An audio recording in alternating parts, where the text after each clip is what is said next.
Hello friends, welcome to my YouTube channel dynamic concoction. Videos पसंद आ रहे हैं तो लाइक करें, शेयर करें, सब्सक्राइब करें, ठीक है। कमेंट्स बॉक्स में सेक्शन में लिखें जैसा भी आपको लग रहा है, जो भी प्रॉब्लम्स है, डाउट्स है, जो भी है, एवरीथिंग, ठीक है। तो अभी तक हमने क्या पढ़ लिया था? Combined bending and direct stress पढ़ लिया हमने, ठीक है। और आज मैं आपको स्ट्रेस बताऊंगा, सिंपल स्ट्रेस। सबसे पहले नॉर्मल स्ट्रेस बताऊंगा, सिंपल। उसके बाद अपन शियर स्ट्रेस पढ़ेंगे, उसके बाद अपन स्ट्रेस डिस्ट्रीब्यूशन डायग्राम्स पढ़ेंगे, जो बहुत ही एग्जाम्स में काफ़ी मेजर रोल प्ले करता है, ठीक है। काफ़ी मेजर पार्ट है उसका, शियर स्ट्रेस डिस्ट्रीब्यूशन डायग्राम्स का, ठीक है। तो अभी सिंपल स्ट्रेस पढ़ेंगे, बिल्कुल नॉर्मल स्ट्रेस, क्योंकि ये भी बहुत इंपॉर्टेंट है समझना, क्योंकि इंटरव्यूज में यहाँ से बहुत ज़्यादा क्वेश्चंस उठाता है, बहुत ज़्यादा। स्ट्रेस, सिंपल स्ट्रेस से सबसे ज़्यादा क्वेश्चन पूछे जाते हैं इंटरव्यूज में, अगर स्ट्रेंथ ऑफ मटेरियल में आएगा तो, क्योंकि ये स्ट्रेंथ ऑफ मटेरियल का बेस है, स्ट्रॉन्ग बेस, ठीक है। तो इंटरव्यूज में तो आएंगे ही, और एग्जाम्स में भी क्वेश्चन पूछे गए हैं सिंपल स्ट्रेस से, बहुत ही इंपॉर्टेंट क्वेश्चंस। तो जब तक आपको इसकी डेप्थ पता नहीं होगी, आप गलत कर दोगे प्रॉब्लम्स, और इंटरव्यू में कहाँ कहाँ घुमाएगा मैं बताऊंगा अभी आपको, ठीक है। तो सबसे पहले स्ट्रेस पढ़ते हैं। तो सबसे पहले इंसान पे देखते हैं, अपन अपने ऊपर ही देखते हैं। अपने कोई थॉट्स आ रहे हैं इस तरह के, मान लो कोई प्रॉब्लम हो गई, इस तरह के थॉट्स डेवलप हो रहे हैं माइंड में, तो उन थॉट्स से अपनी बॉडी क्या करेगी? रिएक्ट करेगी, ठीक है। अपनी बॉडी में चेंज आएगा। कुछ भी थॉट आ रहे हैं तो अपनी बॉडी रिएक्ट करेगी, कुछ चेंज आएगा अपनी बॉडी में। किसी भी तरह के हो सकते हैं, फिजिकल, इमोशनल चैलेंजेस जो भी लाइफ में होते हैं, उससे अपनी बॉडी रिएक्ट करती है। तो सेम कॉन्सेप्ट मटेरियल के साथ भी है।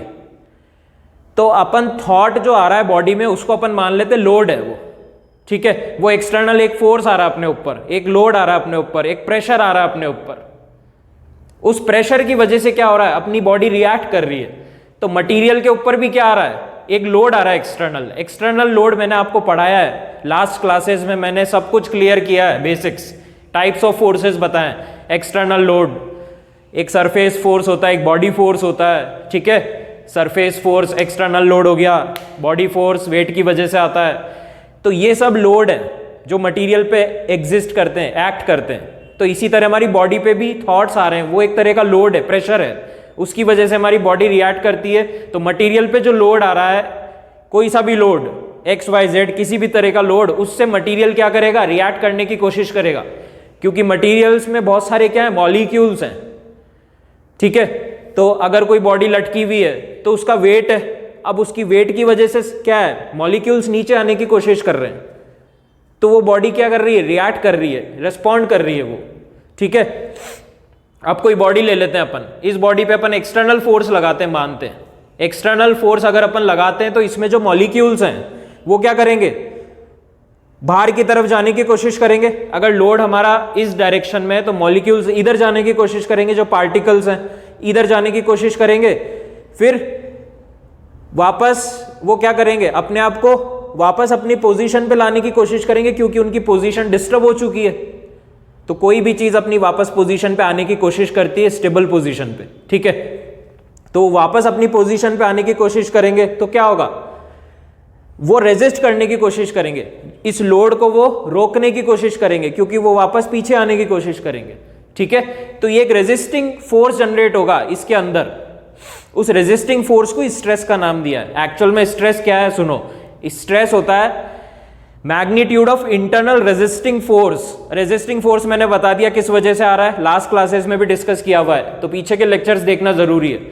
तो अगर एक्सटर्नल लोड इस बॉडी में लगाते हैं तो इसके अंदर क्या होगा? एक रेजिस्टिंग फोर्स आएगा जो इसको बाहर की तरफ जाने से क्या करेगा? रोकेगा, ठीक है। बाहर की तरफ जाने से रोकेगा, तो रोकेगा मतलब रेजिस्टिंग, और अंदर की तरफ आ रहा है, अंदर की तरफ, तो वो हो गया इंटरनल। तो ऐसे फोर्स को बोलते हैं इंटरनल रेजिस्टिंग फोर्सेस, जो इस मेंबर में किसकी वजह से आ रहे हैं? किसी ना किसी एक्सटर्नल इन्फ्लुएंस की वजह से आ रहे हैं। अभी ऐसे ही पढ़ा है, इसको रख दिया तब तो नहीं है। एक्सटर्नल कोई ना कोई इन्फ्लुएंस है, या तो एक्सटर्नल लोड हो सकता है, या इसका वेट हो सकता है, किसी से भी आ सकते हैं इसमें, ठीक है। तो एक्सटर्नल अगर लोड लगाया तो इसके अंदर इंटरनल रेजिस्टिंग फोर्सेस आएंगे जो इसको बाहर की तरफ जाने से रोकेंगे, ठीक है। तो स्ट्रेस क्या होता है? जो इंटरनल रेजिस्टिंग फोर्स आ रहे हैं इस बॉडी के अंदर, उसका मैग्नीट्यूड जो एक पर्टिकुलर पॉइंट पर एक्ट कर रहा है, उसको स्ट्रेस बोलते हैं। आया समझ में? एक्सटर्नल लोड की वजह से इसमें इंटरनल रेजिस्टिंग फोर्सेस आ रहे हैं। इंटरनल रेजिस्टिंग फोर्सेस का जो मैग्नीट्यूड एक पॉइंट पर एक्ट कर रहा है उसको स्ट्रेस का नाम दिया हमने। क्लियर? एक्चुअल चीजें पढ़नी है हमें स्ट्रेस के बारे में। तो क्या हो गया, स्ट्रेस को हम बता सकते हैं, मैंने आपके लिए कि ब्रिज स्ट्रेस बनाया है ताकि आपको पता चल जाए कि स्ट्रेस का कहां है, ये नॉर्मल स्ट्रेस का सिग्निफिकेंस, ये रहा नॉर्मल स्ट्रेस का सिग्निफिकेंस, ये ब्रिज स्ट्रेस है और ये इस पे गाड़ी जा रही है ऊपर। तो इसमें ये देखो इस तरह के मेंबर्स होते हैं, ये मेंबर्स दिख रहे हैं, इन मेंबर्स में टेंशन भी आता है, कंप्रेशन भी आता है। ये 2 फोर्स मेंबर है, 2 फोर्सेस आते हैं इसमें। इसमें टेंशन भी आता है, कंप्रेशन भी आता है, लेकिन एक्सियल आता है। एक्सियल मतलब इसकी एक्सिस के अलोंग आता है। ठीक है, जो स्ट्रेस हम पढ़ना चाह रहे हैं आज वही आता है इसमें, इसलिए ये डायग्राम यहां बनाया। तो ये एग्जाम्पल है, ये सिग्निफिकेंस है, यहां पर ये स्ट्रेस इंड्यूस्ड होता है। ठीक है, तो क्योंकि यहां पे लोड इस तरह का आ रहा है, तो ये ब्रिज स्ट्रेस है।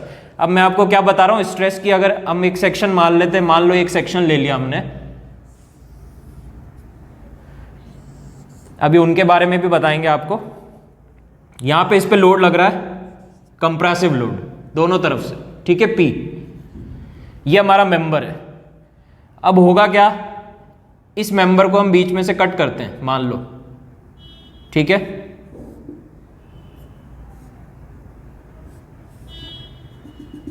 ये मैंने इसके 2 पार्ट कर दिए, ए और बी। इस मेंबर को कट किया, कट करके इसका हमने ड्रॉ किया सेक्शन। एक सेक्शन ये हो गया अपना और एक सेक्शन ये हो गया। ठीक है,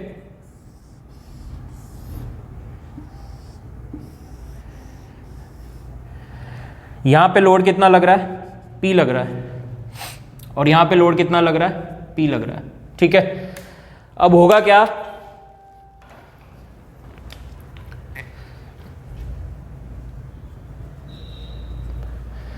अब जब इस पे लोड लग रहा है तो ये मटेरियल क्या करेगा, रेजिस्ट करने की कोशिश करेगा, इसको ये अंदर दबाएगा तो ये बाहर जाने की कोशिश करेगा। ठीक है, तो इस पे ये फोर्स पी इधर लग रहा है, तो इधर से इस पे क्या आएंगे, इसके क्रॉस सेक्शन के वेरियस पॉइंट्स पे इस पे क्या आ जाएंगे, ये रेजिस्टिंग फोर्स इंड्यूस्ड हो जाएंगे। तो ये खूब सारे क्या आ गए, रेजिस्टिंग फोर्स, जिनको बोल दिया F1 F2 up to Fn। खूब सारे रेजिस्टिंग फोर्स आ गए। इधर भी क्या आएगा, फोर्स ऐसे लग रहा है तो इधर अपोजिट डायरेक्शन में क्या आएगा, रेजिस्टिंग फोर्स आएगा। तो ये भी आ गया F1 F2 up to Fn। ठीक है, तो इस पूरे को हम नाम दे देते हैं F का, जो एक पॉइंट पर एक्ट करता है। पूरे को हमने नाम दे दिया, इसका जो समेशन है, समेशन F बोल देते हैं इसको, इसका जो समेशन है, टोटल सम, वो इस पॉइंट पर एक्ट करता है, जिसको हमने बोल दिया F। और इधर भी क्या करेगा, एक पॉइंट पर एक्ट करेगा, जिसको बोल दिया F। तो स्ट्रेस एक्चुअल में क्या हो गया, जो मैं बता रहा हूं आपको, स्ट्रेस क्या हो गया, magnitude of internal resisting force. जब एक्सटर्नल फोर्स इधर लगेगा तो रेजिस्टिंग फोर्स क्या लगेगा, अपोजिट डायरेक्शन में लगेंगे, तो रेजिस्टिंग फोर्स अपोजिट लगेंगे, उसका जो मैग्नीट्यूड है और एक जो पॉइंट पर एक्ट कर रहा है, उसको स्ट्रेस का नाम दिया है। समझ में आई डेफिनेशन? ठीक है, तो स्ट्रेस एक पॉइंट फंक्शन है, पॉइंट पर कैलकुलेट किया जाता है स्ट्रेस। ठीक है, तो ये हमारा स्ट्रेस हो गया, इतना क्लियर? तो इस डायग्राम को हटा देते हैं।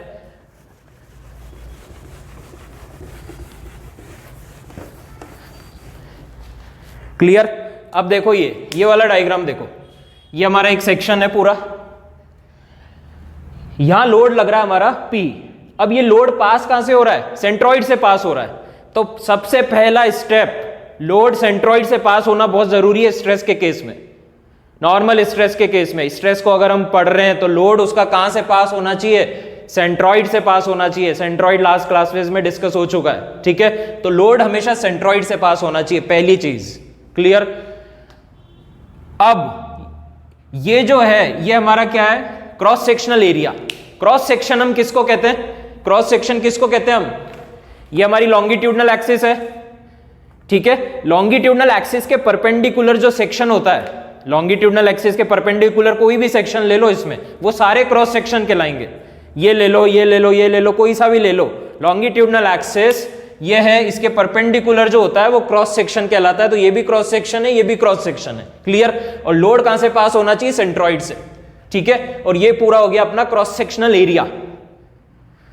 तो ये लोड है कौन सा, ये नॉर्मल लोड है। तो नॉर्मल लोड कौन सा स्ट्रेस इंड्यूस करेगा, नॉर्मल स्ट्रेस इंड्यूस करेगा, और वही पढ़ना चाह रहे हैं हम। ठीक है, तो लोड सेंट्रॉइड से पास हो गया। अब हमने क्या किया, एक सेक्शनल एरिया लिया, स्ट्रेस को हम पॉइंट पे डिफाइन करेंगे, ठीक है। स्ट्रेस पॉइंट फंक्शन है, मैंने बता दिया इधर, पूरे पे नहीं होगा स्ट्रेस, पूरे पे तो स्ट्रेस अलग अलग होगा, क्योंकि लोड कहां लग रहा है, लोड तो एक सेंटर पे लग रहा है ना, एक पॉइंट पे, तो लोड एक पॉइंट पे लग रहा है, तो मटेरियल में हर जगह यूनिफॉर्मिटी तो आ नहीं सकती डिस्ट्रीब्यूशन में, हर जगह क्या होगा, अलग अलग होगा स्ट्रेस, तो स्ट्रेस हर एक जगह पे क्या होगा, अलग अलग होगा यहां पे। तो हम कहां कैलकुलेट करते हैं, सबसे पहले मान लो हमने एक एरिया लिया छोटा सा जो है डेल ए एरिया लिया, तो इस एरिया पे फोर्स कितना लगेगा हमारा, मान लेते हैं डेल एफ, ठीक है। तो कितना हो जाएगा स्ट्रेस, तो स्ट्रेस होता है sigma is equal to limit del A tends to 0 del F by del A. This is the definition of stress, ये तुम्हें पता होनी चाहिए, this is the most important definition. और ये बता क्या रही है, ये बता रही है कि स्ट्रेस हर एक जगह अलग है। और लिमिट क्यों आई, क्योंकि एक पॉइंट पर कैलकुलेट करा जा रहा है, पॉइंट फंक्शन है स्ट्रेस। डेल ए को क्या करेंगे हम, रिड्यूस करते जाएंगे, डेल ए को बहुत छोटा छोटा छोटा रिड्यूस करते जाएंगे, तो एक बहुत छोटी क्वांटिटी है डेल ए। तो हर एक जगह पे स्ट्रेस क्या हो रहा है, इस हर एक जगह पे हर एक पॉइंट पर स्ट्रेस अलग अलग होगा, ये बता रहा है ये रिलेशन, ठीक है। ये रिलेशन हमें ये बता रहा है कि हर एक जगह स्ट्रेस क्या होगा, अलग अलग होगा। क्लियर, अब इतना क्लियर है। तो ये वाली डेफिनेशन आपको ध्यान रखनी है, सबसे इंपॉर्टेंट। अब देखते हैं अपन, हम मेथड ऑफ सेक्शन यूज करते हैं, एक मेथड होता है मेथड ऑफ सेक्शंस।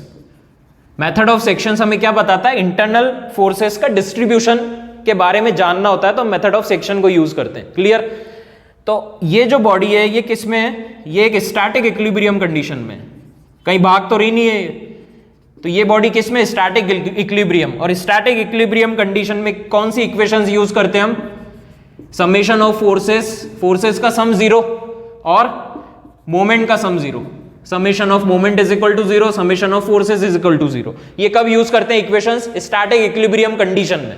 और ये बॉडी हमारे स्टैटिक इक्विलिब्रियम में है, तो यहां पे क्या होगा जब हम ये अप्लाई करेंगे, तो ये हम तीनों डायमेंशन में अप्लाई कर सकते हैं। तो सिग्मा एफ एक्स भी 0, सिग्मा एफ वाई भी 0, सिग्मा एफ जेड भी 0, ठीक है। सिमिलरली मोमेंट को भी लिख सकते हैं, एक्स के अबाउट मोमेंट 0, वाई के अबाउट मोमेंट 0 और जेड के अबाउट मोमेंट 0, ठीक है।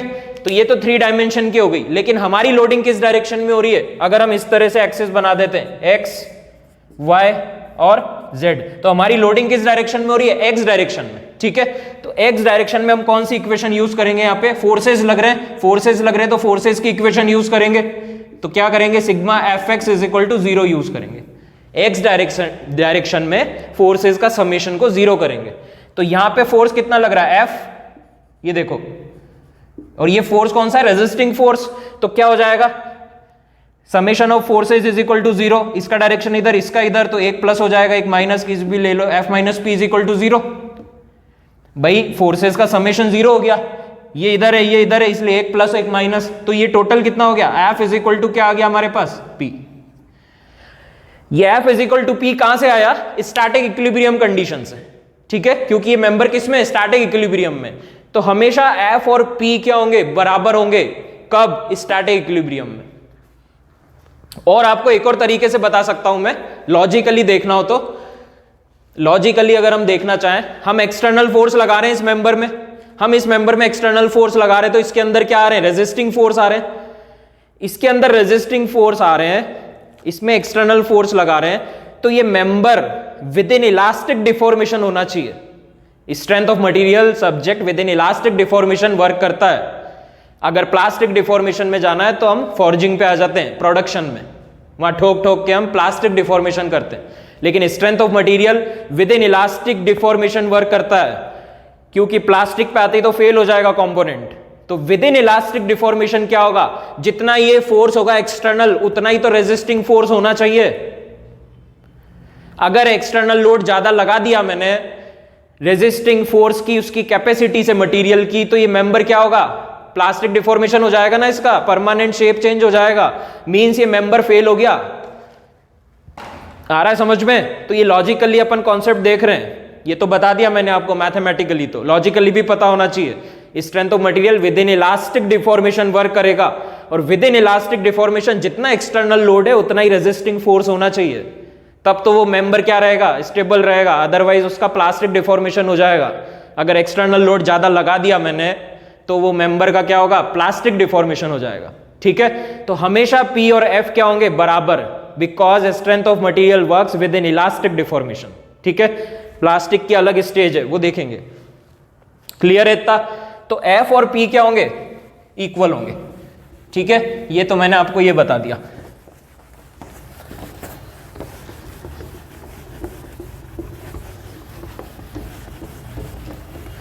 इतना क्लियर? ये डेफिनेशन आपको क्लियर है ही? ठीक है, ये बहुत इंपॉर्टेंट डेफिनेशन है, ये स्ट्रेस निकालने के लिए है। ठीक है, और यहां लिख देते हैं अपन F और P बराबर होंगे, ये अपन पढ़ चुके हैं। अब डेले क्या है, tends to zero. Tends to zero मतलब डेले बहुत ही छोटी क्वांटिटी है, डेले टेंड्स टू जीरो। तो जब छोटा करते जाएंगे उसको, कम उसमें एनालिसिस करेंगे, छोटा करते जाएंगे तो हम अजम्पशंस फॉलो करेंगे। अजम्पशन क्या है, कॉन्टिनम का अजम्पशन है और कोहेसिव का है। कॉन्टिनम क्या होता है, continuum means material continuous formation में होना चाहिए, मटेरियल के बीच में स्पेसेस नहीं होनी चाहिए। अगर स्पेसेस होगी तो वहां पे इंपैक्ट आ जाएगा लोड लगते ही, पहली चीज ये अजम्पशन, ये बहुत इंपॉर्टेंट है लिखना।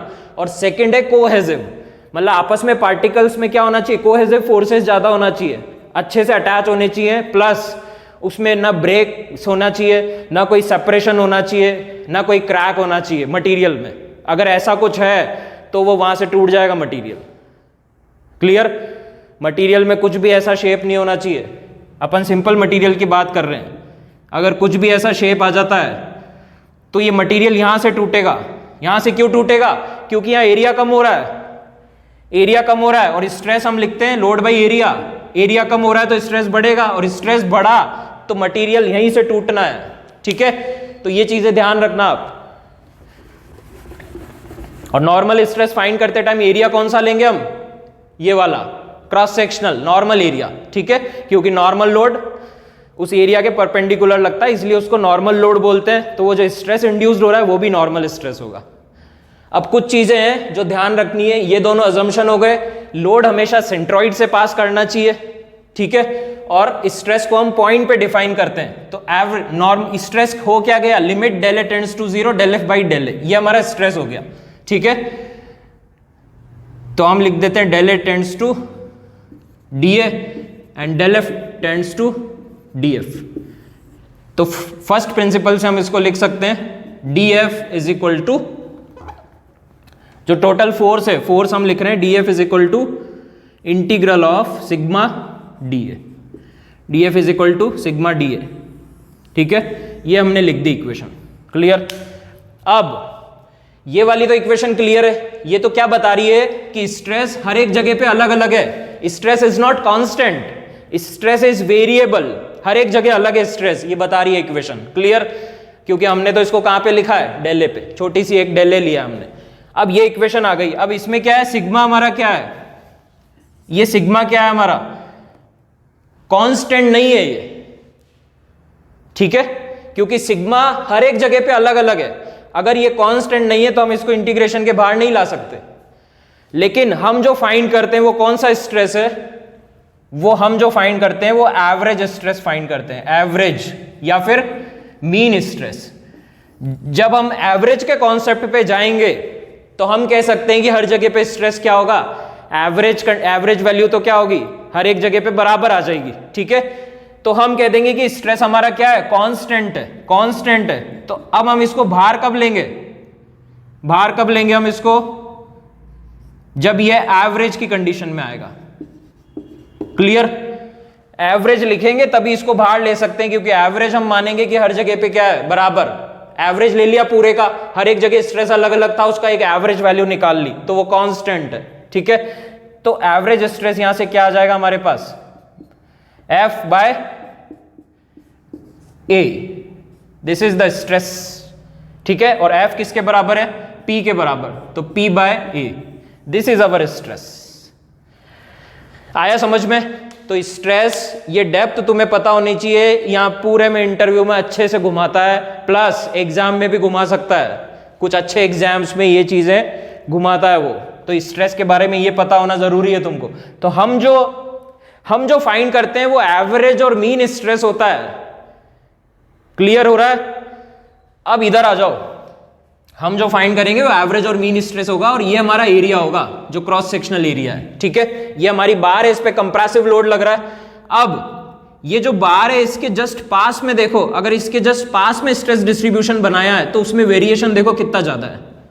हमें पता है सेंटर में तो ज्यादा आना ही है, क्योंकि सेंटर पे लोड लग रहा है सेंट्रॉइड पे, तो यहां तो ज्यादा आना ही है, ये आ रहा है यहां पे। तो और जैसे ही हम थोड़ा सा दूर गए तो वेरिएशन यहां ज्यादा था, यहां थोड़ा कम हो गया। ये चीज ध्यान रखनी है। तो हमेशा स्ट्रेस डिस्ट्रीब्यूशन को हम शो करते हैं कहां पर?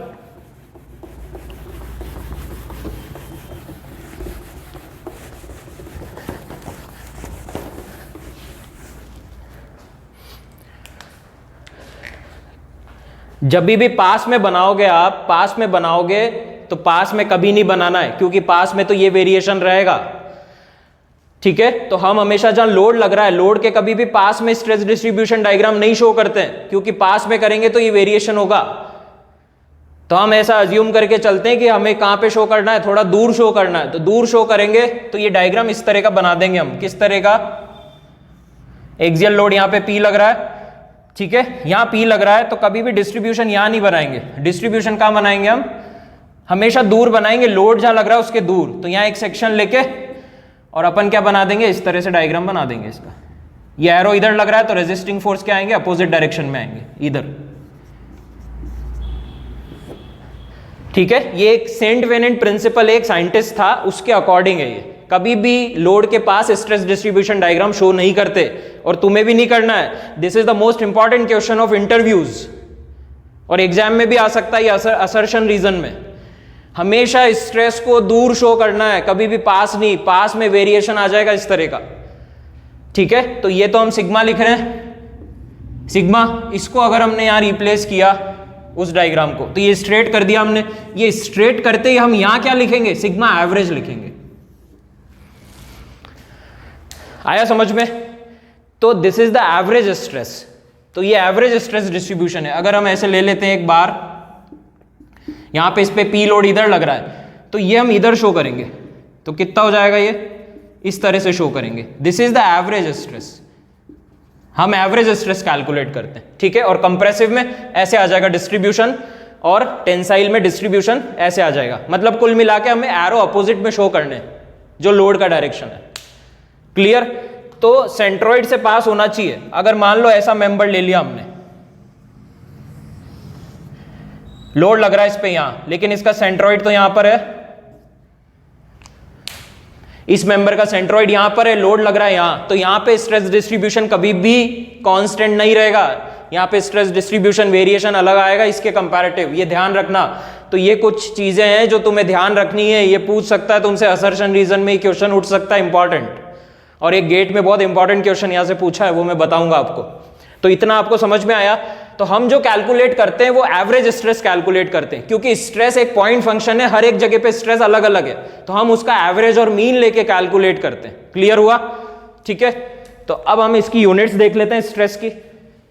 मैं ज्यादा स्ट्रेस पे इसलिए फोर्स कर रहा हूं क्योंकि स्ट्रेस इंटरव्यू में बहुत पूछता है, और प्लस आपकी बेसिक नॉलेज के लिए very important, stress is very important.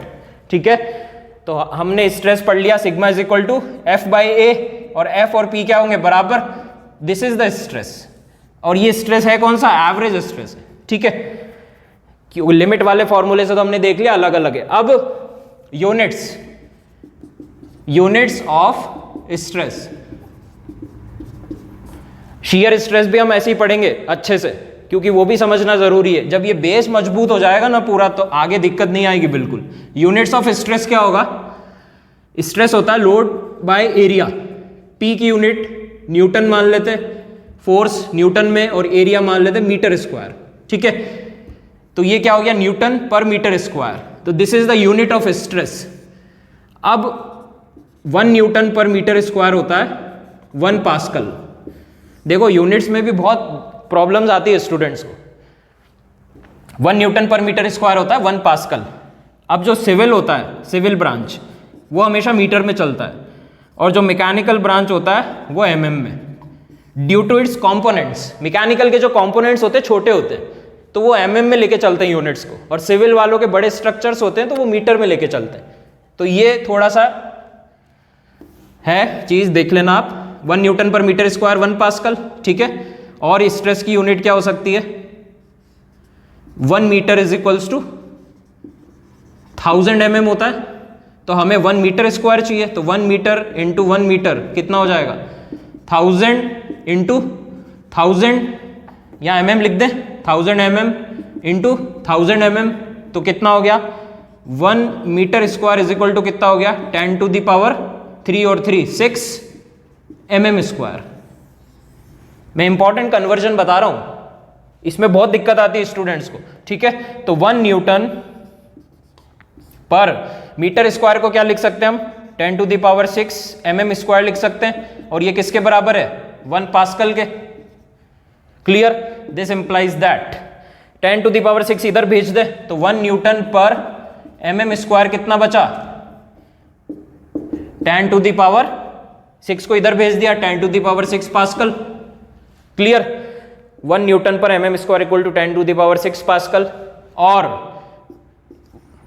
1 mega pascal क्या होता है? मेगा पास्कल होता है 10 टू द पावर 6 पास्कल, ये ध्यान रखना है तुम्हें। और 1 गीगा पास्कल होता है 10 टू द पावर 9 पास्कल, ये सब ध्यान रखना, ठीक है। 1 मेगा पास्कल होता है 10 to the power 6 pascal. Clear? तो 10 टू द पावर 6 पास्कल को क्या लिख सकते हैं हम? 1 मेगा पास्कल लिख सकते हैं। और ये क्या है? 1 newton per mm square. This is the very important unit in strength of materials. It means 1 mega pascal is equal to कितना हो गया?